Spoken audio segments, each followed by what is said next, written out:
Heard of them. I'll say their character. Have you heard of a Private Spunkmeyer? Daniel Cash is here. At least he's supposed to be. He's supposed to be here. Daniel, you want to come out and join us?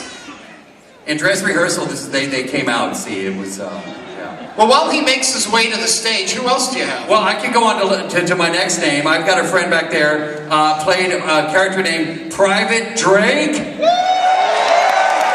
And Mr. Mark Ralston is here today. Mark, you know, are you sure they're here? Yeah, you know what? Actually, there's a big candy dish right there by. Oh, here we go. Here we go. All right, we'll start again, you guys. There we are. There they are. Have a seat, gentlemen. I've got more friends already. Who else do you have? Well, I've got a. Have you guys ever heard of a Cynthia Dietrich? Cynthia Scott is here.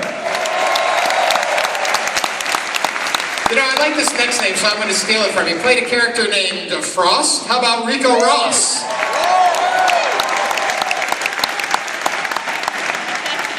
And we've got Private Vasquez in the house. Jeanette Goldstein. I had hoped that Gorman would be here. William Hope. Does anybody remember Private Hudson? Ladies and gentlemen, Bill Paxton. You know, I'm mad about him, but I'm even more mad about Burke. How about Paul Reiser? You guys remember Newt, of course. Rebecca Newt Jordan. Carrie Hann is here.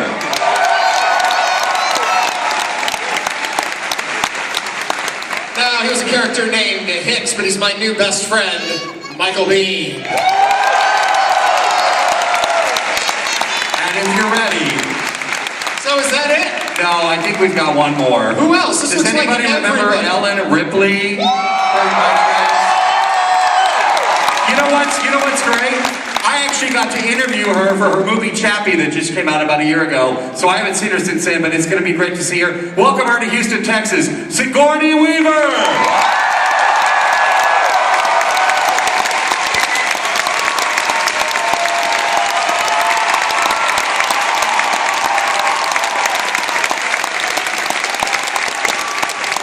Tell you how strange it is to be standing backstage and see all of these people, and suddenly you fear for your life that something's going to get on your face. But you know you're going to be in good hands if, well, some of them are there. It's a good thing. Welcome, guys. Thank you for coming. Thank you. Welcome. I want to ask, and we always ask, Sigourney, it's good to see you again, by the way. See, I really do have a TV job. We talked during Chappie. She's like, you're doing this? I'm like, yes, I'm doing it. So see, it's me again. Anyway, she's like, who are you? No.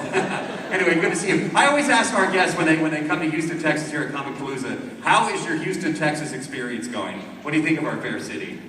I'm sorry about that.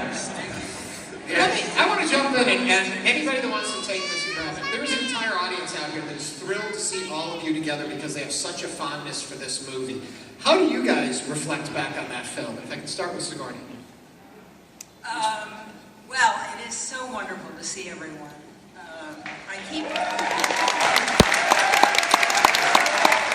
It's a really good group, so thank you for giving us yet another excuse to get together. I always wish Jonesy were here because even though, he is, frankly, in the second one, but no one ever thinks to bring him. He's very upset, but anyway. I want to just thank everyone for coming because, you know, you guys are so warm and polite and welcoming. Everyone says thanks for coming to Houston. It is really our pleasure to be here. You make us feel so welcome. But looking back, I don't know. I think the movie, I'm so proud to be part of a movie that plays so well even today. I got to see it on Alien Day at Town Hall in New York City, and I hadn't seen it for a long time, and to see it with a huge audience that knows all the dialogue, and honestly, it was just a great, great roller coaster ride and a thrill, and it's great to be back with all these guys and this grown woman here. I keep trying to pick her up and run with her, and she won't let me. Carrie, what was it like growing up with it? During the movie or like... Growing up having this legacy with you, how often do people pull you back to Newt? Well, to be honest with you, like once the movie came out, I like really had no concept of how big Aliens was until about 7 or 8 years ago. And so now it's kind of cool. And it's fun to go and see stars, but it's a very surreal experience because I'm a teacher, you know, and I just, like this, it's just... Yeah! All the teachers in the house. Absolutely. But like people don't understand this part of my life, so it's kind of nice because my husband and children get to be a small part of it and see a little bit of me that it's hard for everyday people that I hang out with to really understand. I don't know if I should call you by your first names or your last names. I feel so weird saying like Bill or Paul. But I will. I'm going to say Paul. It's weird to say that to them. For you, the experience of doing Aliens in your body of work, where does it fall for you? It's a phenomenal body. Let's just take a moment, because you brushed right past it, but it's a substantial body. It was, you know, it's very, very rare that you read a script that you know is going to be good. And I remember reading this script, and not only did you think it was going to be a hit, but it was actually exhilarating to read. I remember like every 12 pages, I'd have to, whew, this is getting a little intense. I had to walk around the living room. So it's rare, you know, to be included in something that you know is going to be good. And I remember just thinking, if I just don't screw up my little part, this is going to work. So that was my goal. I had a very low bar for myself. Don't screw up the part that you're in. Yeah. How did you feel about playing the villain? Well, again, you say villain. You are the villain, you know. I suppose from your point of view, sure. But I know those back at the office were very pleased with my performance. Depends, you know, what side of history you're on. Michael, I'm going to pull it back here because I missed you going that direction. And real quick, can you watch the film and just enjoy it as a film, or as you watch it, do all the memories of making it stay there with you? Well, you know, I actually had not seen the film for a long time. By the way, there are two great, well, one's Terminator, but there's a great documentary on the making of Aliens on YouTube.